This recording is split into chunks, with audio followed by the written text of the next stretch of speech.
এই যে কাঁচা আমগুলো দেখছেন, বর্তমানে যে আমের যে মৌসুম, এগুলো তো সিজনে একবার করে হয়। এখন 12 মাসে আমও পাওয়া যায়, সেটা কোনো ব্যাপার না। মেন কারণ হলো এই যে কাঁচা আম। এই যে কাঁচা আম, এটা পুষ্টিগুণ, স্বাদ, ভিটামিনে ভরপুর।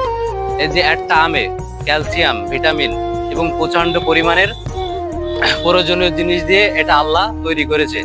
তো এই যে আমগুলো দেখছেন, আপনারা এদিকে খেয়াল করুন। এই যে এদিকে, এদিকে আসুন, এদিকে দেখুন। এই যে সাইডে দেখা, এই যে কাঁচা আম, এই যে কাঁচা আমের একটা আমের ভিতরে আপনার ভিটামিন সি, ডি এবং ক্যালসিয়ামে ভরপুর।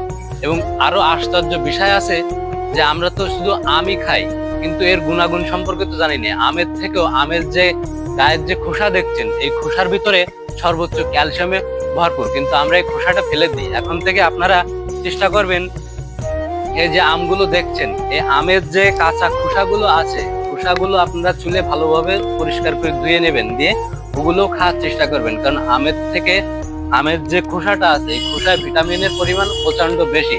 তারপরে আপনারা দেখুন, এই যে কত সুস্বাদু আম দেখছেন, টোকায় টোকায় নিচে নিচে ঝুলছে। তারপরে এদিকে আসুন, এদিকে আসুন, আস্তে আস্তে আমরা আরো ভিতরে যাই। যে কোনো আম হলে এদিকে খেয়াল করুন, এই যে আমগুলো দেখছেন। তো যেটা মেন বলছিলাম যে এই যে আম, একটা কাঁচা আম এবং এর যে খোসার কথা বললাম, এবার যাব ওর ভিতরের যে পিত্তিটা আছে, এই পিত্তিটাও একদম ভেষজ ওষুধে সম্পূর্ণ, গুণাগুণ সম্পূর্ণ।